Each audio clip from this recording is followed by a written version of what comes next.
Do you want to quit smoking? Tired of biting your nails? Are video games taking precious hours of your life? Then it's time to break these habits. So today, I'll be talking about The Power of Habit by Charles Duhigg and explain the science of how habits work, how to break bad ones and rewire your brain, explain what are keystone habits, and most importantly, how to maintain new ones. But first, why do we even have habits? Well, habits allow our brains to become more efficient. If we had to think about every single thing that we had to do throughout our days, our brains would have to be monstrously huge. The only problem is, the part of our brain responsible for habit formation doesn't really know the difference between good and bad ones. All habits have three parts: a cue, a routine, and a reward. A cue is anything that can trigger a routine. So for example, you might drink alcohol every time you're at a bar or when certain friends are around. Or perhaps you might eat fast food every time you're stressed. The reward is the positive reinforcement, or that spike of dopamine that we all love. For alcohol, it could be that extra confidence or how it drowns your sorrows. For fast food, it could be the delicious taste. What's interesting is that at first, the brain experiences the spike of dopamine only once you get your reward. But over time, once the habit is formed, you experience the dopamine spike during the cue. This is why we get cravings which can be difficult to ignore. In fact, trying to resist these cravings will just deplete your willpower. So how do you break a bad habit? Well, according to the golden rule of habit change, you can't extinguish a bad habit, you can only change it.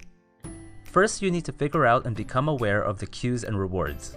One way to do this is by tracking your habits. For example, keep a journal and write down everything you eat. Record the time and describe the situation until you find a pattern. Once you figure them out, then you're halfway there.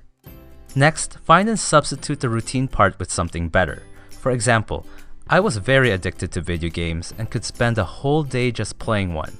My cues were my computer and boredom, and for me, the rewards were the feeling of progression, like seeing my character, or whatever, level up and gain experience.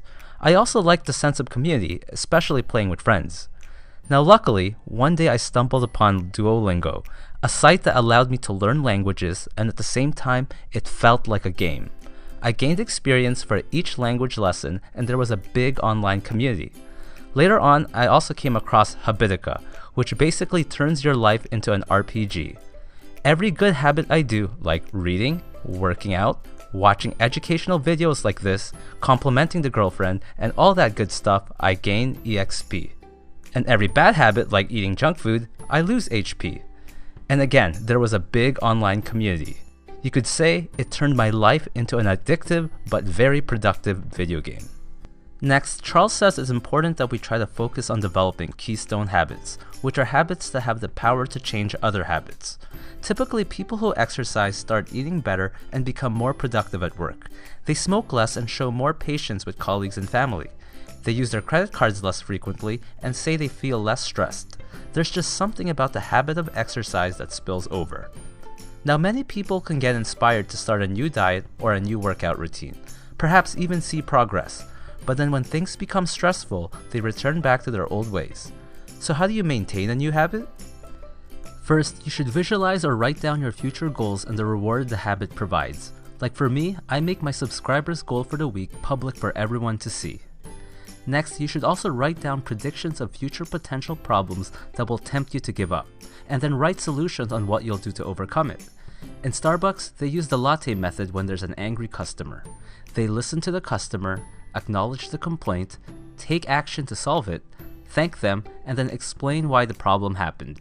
Starbucks, among many companies, train their employees to prepare for the worst. But sometimes, even having well-trained habits and preparing for the worst is not enough. You also need to believe. Tony Dungy, a Hall of Fame NFL coach, changed sports with his habit-forming methods. He didn't believe in having thick playbooks, but rather having only a handful of plays that was practiced numerous times until they became a habit. He applied the cue, routine, reward system. He wanted to remove the decision-making process, giving his team those extra seconds and giving them a big advantage. However, year after year, Tony could only bring his team to the playoffs. There, his team would always choke and return back to their old habits because the pressure was just too high. It wasn't until his son tragically committed suicide that sparked his team the next season to come together, to believe in themselves and one another, that they finally won the Super Bowl. Similarly, there's many people who are able to quit drinking, quit smoking, but experience a relapse during really stressful times. What they're missing is belief. Not only should you plan, but you should also be optimistic that change is possible, that you'll get through somehow. You might even have to call upon a higher power, reach deep within, or perhaps get support from your friends and family. Now, some habits will take longer than others to form, so stay consistent.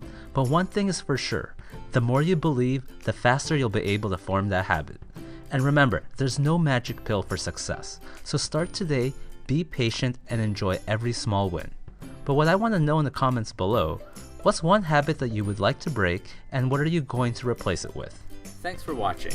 If you like this video, then choose one of the following. You can either A, subscribe and like, B, listen to the Share Bear over there and show that you care, C, check out my Facebook fan page for a chance to win a copy of the book, or D, tell me to drink poison.